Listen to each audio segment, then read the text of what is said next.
আসসালামু আলাইকুম। আজকের ভিডিওতে আমরা যেতে চলেছি বসুন্ধরা রেসিডেন্সিয়াল এরিয়া থেকে উত্তরা ৪ নম্বর সেক্টর। দুপুরবেলা রাস্তাতে খুব একটা রাশ নেই, বাট বসুন্ধরার গেটের এখানটাতে বেশ কিছু গাড়ি দেখতে পাচ্ছি। বেশ আলো উজ্জ্বল একটা দিন। ভিডিওটা বেশ কয়েকদিন আগে রেকর্ড করা। এটা রেকর্ড করা হয়েছিল হচ্ছে একটা বিয়ের ভিডিও দেখেছেন আপনারা। ওই বিয়ের ভিডিওতে মানে বিয়ে অনুষ্ঠানে যাবার দিনের ভিডিও এটা। তো ভিডিওটা রেডি করতে একটু সময় লেগেছে, তার থেকে বড় কথা আমি নিজেও একটু ব্যস্ত ছিলাম। আর একটা ভিডিও এডিট করে রেডি করতে জানেন যে বেশ খানিকটা সময় লাগে, তো সময় বের করতে পারছিলাম না। তো আজ ভিডিওটাকে রেডি করে ফেললাম আপনাদের জন্য। দেখতে থাকুন রাস্তার অবস্থাটা। মূলত যাচ্ছি হচ্ছে আমার ছোট ভাইকে পিক করতে আমাদের বাসাতে। রাস্তার অবস্থা ফাঁকা আছে দুপুরবেলা যেহেতু।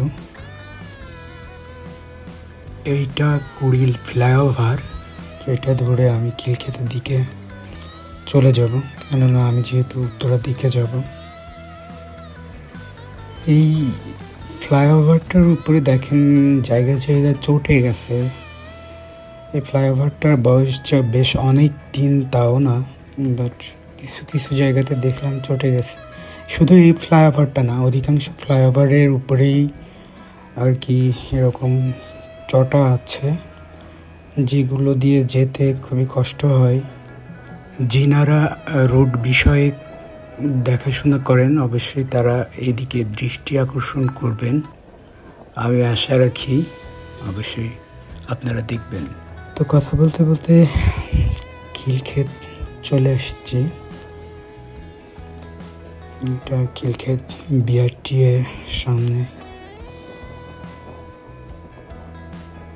তো বাম পাশটাতে দেখতে পাচ্ছি সেনাবাহিনীর লোকেরা দাঁড়িয়ে আছে, হয়তো সেনাবাহিনীর চেকপোস্ট বসেছে সামনের দিকে। খুবই ভালো লাগে ওনাদের প্রতি, অবশ্যই আমি কৃতজ্ঞ। শুধু আমি না, জাতি কৃতজ্ঞ থাকার কথা, কেননা ওনারা দিনরাত নিরলস কাজ করে যাচ্ছে দেশের ভারসাম্য রক্ষা করার জন্য।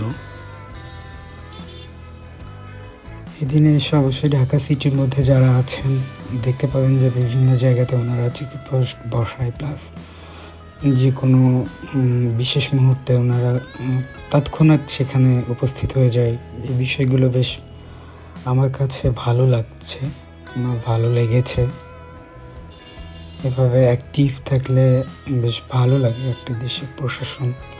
শুধু পুলিশকে বলবো না, পুলিশ তো আছেই, পুলিশের পাশাপাশি এই দিনের সেনাবাহিনী যেরকমভাবে আছে এটা খুবই ভালো লাগে। কেননা অবশ্যই শুধু একটা বাহিনীর উপর ডিপেন্ড করে একটা দেশ চলতে পারে না। অবশ্যই সবাইকেই এগিয়ে আসা উচিত।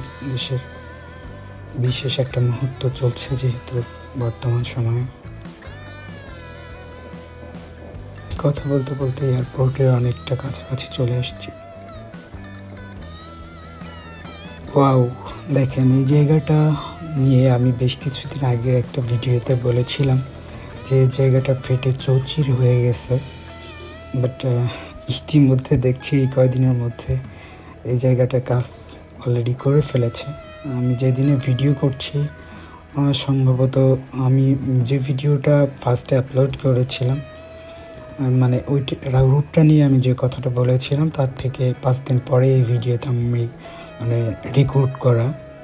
তো এই 5 দিনের মধ্যে ওই জায়গাটার কাজ করার জন্য অসংখ্য ধন্যবাদ। হয়তো তাদের দৃষ্টি আকর্ষণ করতে পেরেছিলাম, বা তারা হয়তো এটা নজরদারিতে নিয়েছিল, দ্যাটস ওয়াই। কেননা একটা দেশের ইন্টারন্যাশনাল এয়ারপোর্টের সামনের রাস্তাতে এরকম ফাটা ফোটা থাকলে এটা দেখতে খুবই বেমানান। বাহিরের কান্ট্রি থেকে যারা আসে তারা এই রুটটার দিয়ে মুভ করে, সো তারা ফার্স্ট ওপিনিয়ন রাস্তাগুলো দেখে আমাদের যোগাযোগ ব্যবস্থাকে হেলাফেলা করবে। সো এই রাস্তাটাগুলো বা এয়ারপোর্টের আশপাশ দিয়ে অবশ্যই খুবই সুন্দরভাবে পরিপাটি করে রাখা উচিত, এবং যে ময়লা মাটি বা যেগুলো এয়ারপোর্টের আশপাশে পড়ে থাকে সেগুলো অবশ্যই পরিষ্কার পরিচ্ছন্ন করে রাখা উচিত। আমি অলরেডি এয়ারপোর্টের ফ্লাইওভার ক্রস করতেছি, এই তো খুবই কাছাকাছি আমার গন্তব্যের, উত্তরাতে প্রায় চলে আসছি। রাস্তাতে খুব একটা রাশ নেই। বৃহস্পতিবার, আমি যেদিনে ভিডিওটা রেকর্ড করছি দিনটা হচ্ছে বৃহস্পতিবার, বাট আমি যতদিন দেখেছি ঢাকা সিটিতে বৃহস্পতিবারে রাস্তাঘাটে বেশ ভিড় থাকে অন্যান্য দিনের তুলনায়, বাট আজকে দুপুরবেলা হয়তো এই জন্য রাস্তাতে এতটা ক্রাউড দেখছি না, বেশ খানিকটা ফাঁকা দেখতে পাচ্ছি। খুব একটা ক্রাউড আছে আমি বলবো না, কেননা এই রাস্তাগুলোতে পিক আওয়ারে বেশ ভিড় থাকে, ভিড় থেকে যেতে খুবই কষ্ট হয়।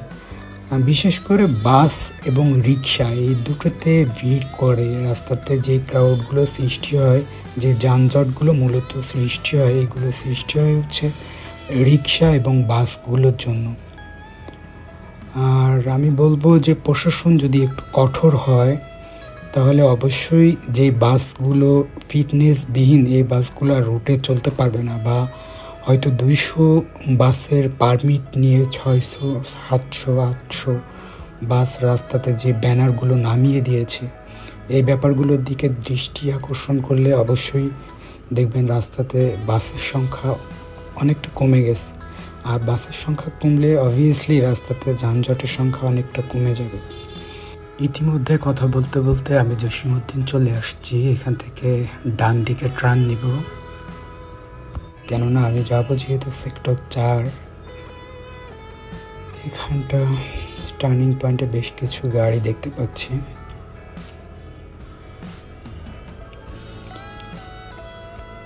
তো কথা বলতে বলতে অনেকটা পথ চলে আসলাম। ভিডিওটা একটু ফাস্ট করে দিয়েছি। আর এই দেখেন রিক্সাগুলো, দেখছেন? এই রিক্সাগুলোর কথা বলছিলাম, এই রিক্সাগুলো উল্টো দিক দিয়ে যাচ্ছে। আমি আসার সময় জসীমউদ্দিনের ওখানে সেরকম কাউকে দেখে আসিনি যারা এই রিক্সাগুলোকে আটকাবে বা রিক্সাগুলোকে রাইট রুট দেখাবে, যে ওরা কোন রুটে চলতে পারবে। যাই হোক, অবশ্যই প্রশাসনকে আরও কঠোর হতে হবে এবং ট্রাফিক বিভাগকে। তো ঠিক আছে, কথা বলতে বলতে আমার গন্তব্যের কাছাকাছি চলে আসছি। আপনারা ভালো থাকবেন এবং আমি দোয়া রাখি অবশ্যই সুস্থ সবল থাকবেন, আমার জন্য দোয়া রাখবেন। আজকের মতো আল্লাহ হাফেজ।